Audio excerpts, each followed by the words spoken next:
My name is Barbara Guzman, and I'm here representing the Latino Latina Educational Achievement Project, also known as LEAP. We are an education program of CMAR Community Health Centers. In this video, we'll be discussing immigration, the economy, and access to higher education for all students, and how it relates to LEAP's policy priority for 2014. As we look at our policy priority, the question that we ask is, should low-income, undocumented children who are educated in Washington State be eligible to receive taxpayer-supported financial aid to attend college? And some important context when looking at this question is when we look at the state population growth between 1990 and 2010, Latinos increased by 352%. And when you look at this bar graph, you'll see that it's substantially more than the other ethnic groups here represented. This is not normal population growth. This growth is influenced by immigration. And so the next question to ask is, what tangible evidence is there that the rapid growth of Latinos has helped or hurt Washington State's economy? The growth of agriculture in our state in the past 2-3 decades mirrors the rapid population growth of Latinos in Washington State. For instance, these 5 hand-harvested crops, you'll see the percentage in productivity has increased for red raspberries from 52% in 1986 to 92% in 2011. Hops, an ingredient that is in every beer, has not seen the same percentage growth in productivity, but if you look at the value it's brought to Washington State, in 1986 it was 56 million, and in 2011 141. I've highlighted apples here because, as most of us know, Washington is the apple capital of the world, and in 1986 apples brought in 488 million, and in 2011 it was $1.8 billion. Sweet cherries, you see something similar, 59 million in 86 to 534 million, and pears from 76 million to 186 million. When you look at these crops compared to the rest of the nation, Washington ranks number 1 in the productivity of red raspberries, hops, apples, sweet cherries, pears, and there's a number of other crops where we rank number 2, 3. And just these crops alone on this page brought in $2.9 billion to the state's economy in 2011. Once again, highlighting apples, we saw record productivity in 2012. And the Seattle Times reported that apples were worth more than $2 billion to Washington farmers. This was the first crop in state history to cross that threshold, and their value at $2.25 billion in the fresh market only. But if you look at the rest of the products that apples create, we're looking at $3.4 billion to the state economy in 2012, and this is according to the Washington Growers Clearinghouse.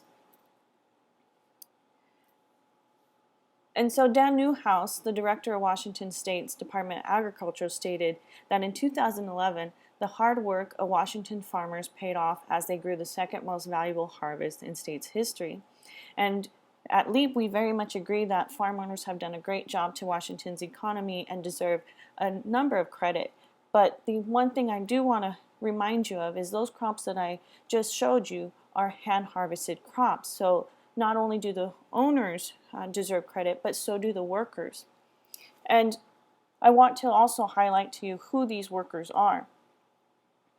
According to the News Tribune in 2011, roughly 66,000 of the 92,000 workers, about 72%, who are needed for seasonal harvest are quote-unquote document challenged. And the editor at the Wenatchee World estimated 79% of the tens of thousands of laborers needed to harvest the state's fruit crops are illegal immigrants. So for simplicity's sake, we're saying about 75% of the workforce who contributed to that amazing value to the state's economy are here without legal documents. Now, many of the times these workers are here with their families, and their children are entering Washington school districts. And so looking at about the same year range from 1986 to 2012, we're also seeing similar population growth to the state's population growth. Here in this visual bar graph, you'll see Latinos substantially more than the other ethnic groups. We saw an increase of 537%. And so Latino students make up almost 20% of the total student population in Washington State. Looking at specific school districts, Grandview and the Yakima area, Latinos make up 90% of the total student population there, and their growth was 211%. Looking at Yakima, their students account for more than 11,000 in 2012, and they saw a change of 469%. Now, this is safe to say that you're going to see very similar numbers over on the eastern side of the mountains, but when you look at Western Washington, you're also seeing similar growth.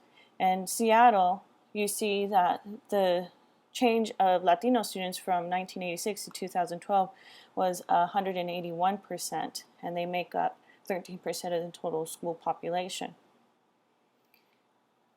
Mukilteo, which is north of Seattle, they experienced substantial growth, 3,609%, but notably their base was a lot lower, 101 students, and in 2012 they saw over 3,700. You'll see similar numbers on the I-5 corridor, and one that we do want to point out is Mount Vernon, and they also had pretty high growth in their population of Latinos, 665. But I have 55% of the total student population Latinos here highlighted in purple, because as far as we understand, they're the only school district on the western side of the mountains where Latinos make up more than 50% of the total school population. Before I move on, I do want to note that while we are talking about workers who are here without legal documents, and the video is to highlight students here without legal documents, I do want to note that not all Latinos are here without legal papers, and it's just one of the things that we want to make sure that people understand the topic. But please note that this does not mean that all Latinos here are here without legal documents. So moving on, what can we do in Washington State to ensure that the substantial K-12 investment we make in students, including the children of undocumented workers, is not wasted? Well, what we've already accomplished is in 2003, House Bill 1079 was approved and made into law, and this law enables undocumented students who meet certain requirements to pay resident tuition to attend a public college or university in Washington. And between the time it was passed in 2012, over 3,100 undocumented students have enrolled in Washington colleges and universities, according to Washington Student Achievement Council. However, 1079 students still do not qualify for state-funded financial aid programs that are available to students who meet the state's low-income guidelines. And as far as we know, all 1079 students would meet these guidelines.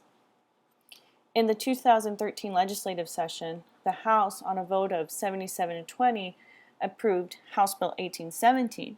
This bill would enable 1079 students to qualify for the state need grant program, but the Senate failed to hear the bill and the bill died. So LEAP's proposal to the state legislature in 2014 is having House Bill 1817 reintroduced in the House to enable undocumented students to be eligible to apply for state need grant. If this bill were to turn into law, 1079 students would account for less than 1% of the current state need grant funding.